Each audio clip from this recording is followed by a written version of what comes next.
We have created an approach to a thorough mapping of our curriculum. We've assigned one faculty to be domain champion for each of the domains, and then the rest of the faculty have volunteered for which domain they wanted to work on. And then each team of about 4 faculty will provide an introduction to that domain.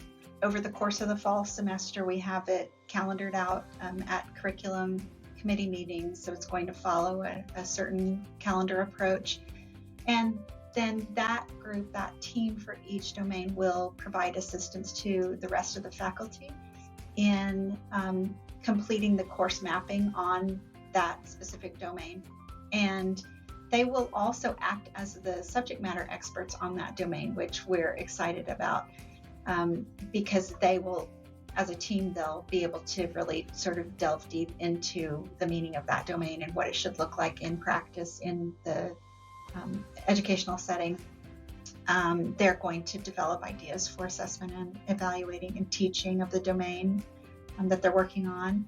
And then that will allow the grant faculty to sort of step back a little bit and take a better look at the compiled results and put together an overall picture of the gaps and the strengths of our curriculum.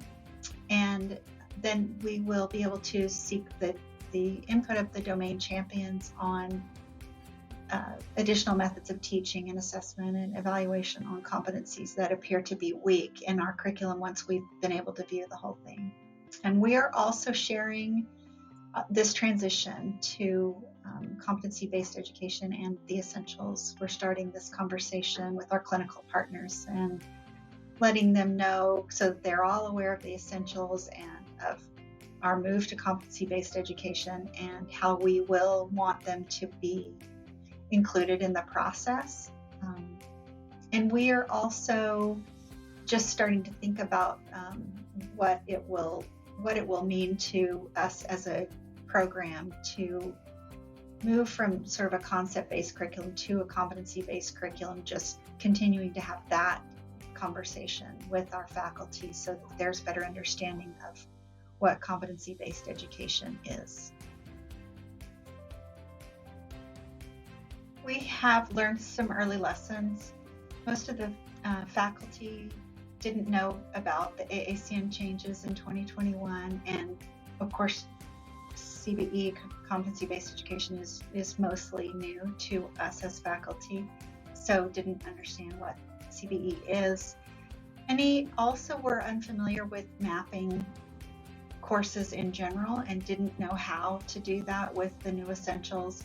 When we asked for courses to be mapped and to indicate how the subcompetency was assessed within a course, many were coming back indicating that it was assessed in their course just because it was, mentioned once in a lecture or something like that. So that was a learning curve. It's a little bit challenging to get faculty to think in a new way about demonstration of competency and to get away from that sort of traditional approach. So that's been a lesson that we learned.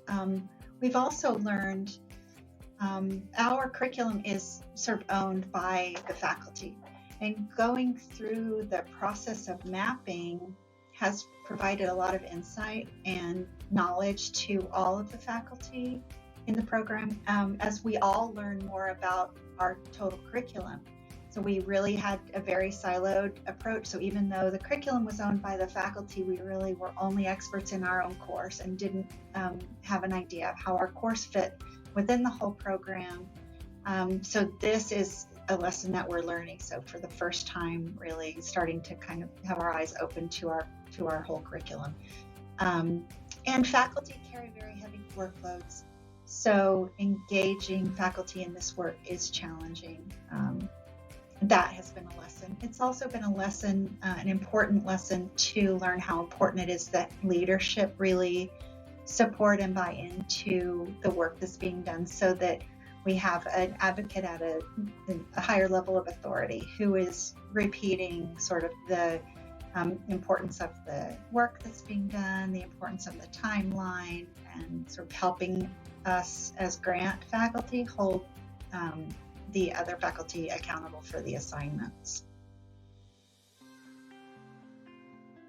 In addition to population health domain 3, we are focusing on domain 10, personal and professional leadership and development.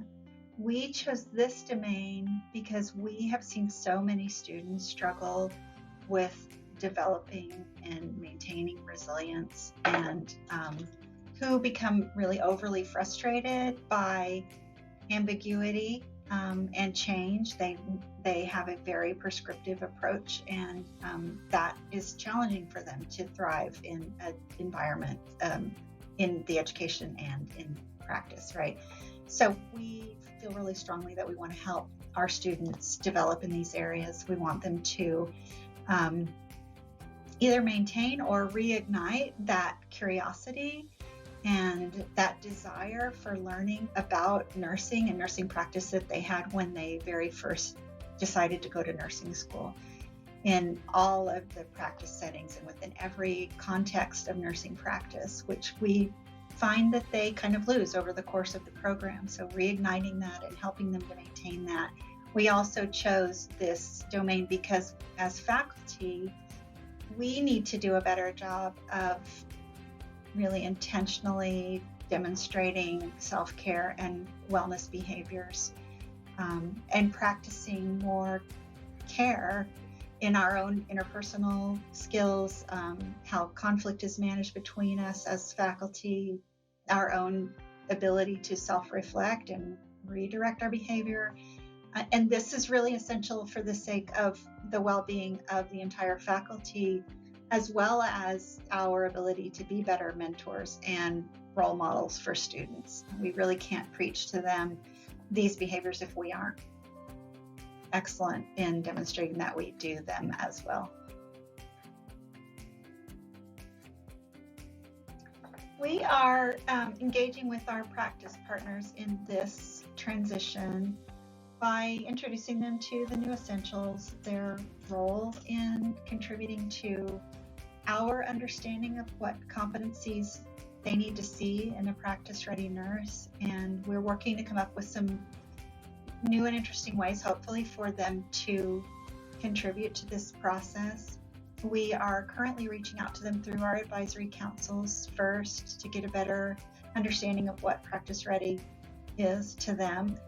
And then we also want to educate them on what we expect our students to look like when they leave the program, so that we can assure that these things, are comprehensive and that they reflect accurately what each other's expectations are.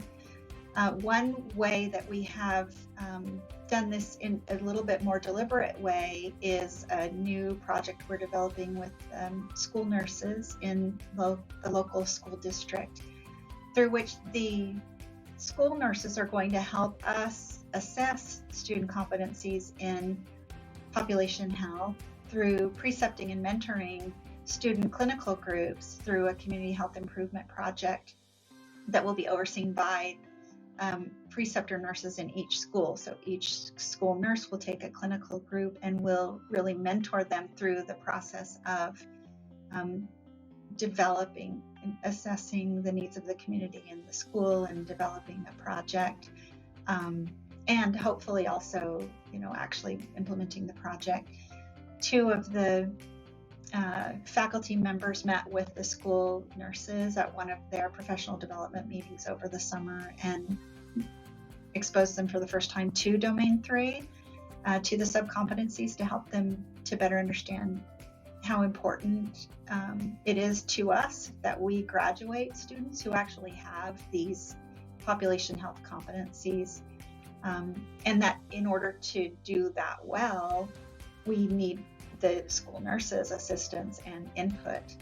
And as we develop the rubric for this assignment, which we have not done yet, but we will be doing that in preparation for next semester, we will be engaging the school nurses for their input on the ways that the subcompetencies relate to the project and how those should be assessed. And also for their input on whether we're capturing everything that they feel like should be captured in assessing the competencies of that assignment. And we're going to just continue sharing information about the competencies and about the efforts that we're taking to move to competency-based education with all of our clinical partner sites.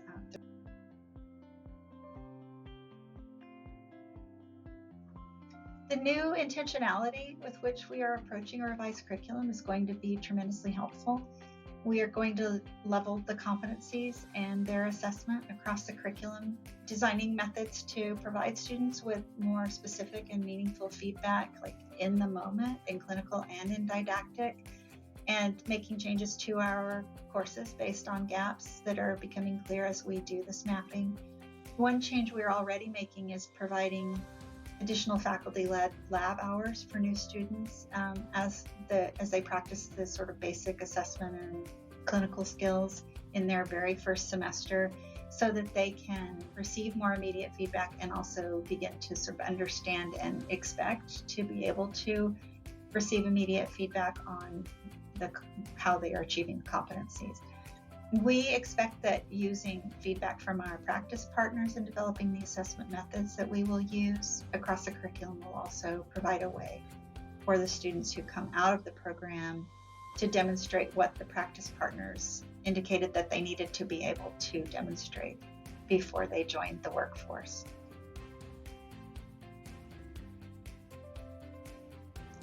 The most exciting aspect of the work for our faculty is the active involvement of everyone, really being involved as a team, especially with this domain champion kind of approach that we've taken for each particular domain, and everyone is involved and they really feel the importance of their contribution.